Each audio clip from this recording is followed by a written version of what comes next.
আসসালামু আলাইকুম everyone, welcome back to my new blog. আমি রত্না আবার এসেছি আপনাদের মাঝে একটা নতুন ব্লগ নিয়ে। আসলে আমরা এখন ঘুরতে যাচ্ছি সবাই মিলে একটা পার্কে যাচ্ছি। আসলে আমি যাচ্ছি, আমার ননাস যাচ্ছে, বাবি যাচ্ছে, আর আমার জালের বোনের মেয়ে যাচ্ছে, আর বোনের মেয়ের হাজব্যান্ড যাচ্ছে। আসলে ওরার উদ্দেশ্যেই আমরা যাচ্ছি, ওরা আমাদেরকে নিয়ে আসছে এখানে। আর এখানে এসে দেখেন কোনো কিছু দেখার মতো নাই, তাই ওরা এখানে দাঁড়িয়ে দাঁড়িয়ে বলছে যে কোথায় আসলাম, চলে যাই আমরা এখান থেকে অন্য জায়গায় চলি। তারপর এসে পড়েছি এখানে এসে একটু ভালো লেগেছিল।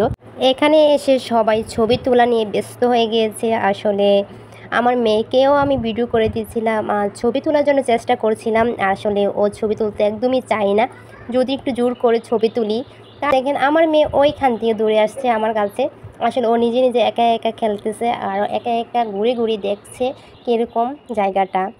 আর আমার মেয়েকে নিয়ে একটু ঘোরাঘুরি করে আমরা এখন সবাই চলে যাচ্ছি পার্কে। আসলে আমি প্রথমেই বলেছিলাম যে কোনো জায়গায় না গিয়ে একদম আমরা পার্কে চলে যাই, ওইখানে একটু সময় কাটাই মেয়েদেরকে নিয়ে, বাচ্চাদেরকে নিয়ে, বাচ্চারা একটু আনন্দ পাবে। আসলে যেতে যেতে একটু সন্ধ্যা হয়ে গিয়েছে। তারপর আমরা অটো থেকে নেমে এই তো আঙ্কেল এখানে টিকিট কাটছে, আসলে 20 টাকা করে টিকিট। আর আমরা এখানে হেঁটে হেঁটে চলে যাচ্ছি পার্কের দিক। আসলে পার্কটা অনেক সুন্দর। তারপর এসে দেখি এখানে রেলগাড়ি আছে, তারপর ঘোড়া গাড়ি আছে, চরকি আছে। আসলে আমার মেয়ে এসব দেখে অনেক কান্নাকাটি করছিল যে ও এখানে উঠবে, ও মজা করবে, এরকম একটা ব্যাপার। আসলে আমি এখানে ওঠাতে চাইনি, কারণ আমার মেয়ে এখন অনেক ছোট, ও যদি পড়ে যায় আর আমিও যদি উঠি আর ও যদি আমার কোলে বসে থাকে, ও যদি ভয় পায়, এই কারণে ওকে আমি এখানে উঠাই নাই। তারপর এটা থামসে পর নুরাইসাকে আমি এখানে বসিয়ে একটু ভিডিও করে নিচ্ছিলাম। তার এখানে বসে তো ও অনেক খুশি, ও অনেক আনন্দ পাচ্ছিল, ও হাসছিল। আসলে মেয়ের আনন্দই মার আনন্দ, কী আর বলবো। মেয়ে যদি একটু খুশি থাকে তাহলে সারাটা দিন মায়ের মনটা অনেক খুশি থাকে, কী আর বলবো। যারা যারা বাচ্চা আছে অবশ্য তারাই বুঝবেন।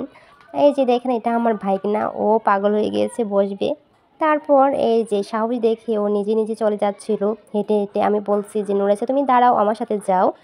যাই হোক, বাচ্চারা একটু সাহস হওয়া ভালো। অবশেষে আমার একটু পেজ দেখে আমি একটু ভিডিও করে নিয়েছিলাম, সব পার্ক ঘুরে ঘুরে দেখে ভিডিও করেছিলাম। আর এই তো দোলনা দেখে তো আমার মেয়ে আরও পাগল হয়ে গিয়েছে, ও দোলনাতে উঠবে। আচ্ছা ঠিক আছে, সমস্যা নেই, উঠে দিয়েছি। ও বসে বসে দুল খাচ্ছিল আর মজা নিচ্ছিল আর আমার সাথে হাসছিল। আর এই তো আমার বাতিজা গিয়ে একটু একটু ধাক্কা দিয়েছিল। আর প্রথমে ও একটু ভয় পেয়ে গিয়েছিল, পরে আর এরকম ভয় পাইনি। তারপর কি আর বলবো, সন্ধ্যা হয়ে গিয়েছে, মাগরিবের আজান দিয়ে ফেলছে। আমরা অনেক তাড়াহুড়া করেছিলাম বাড়িতে যাওয়ার জন্য।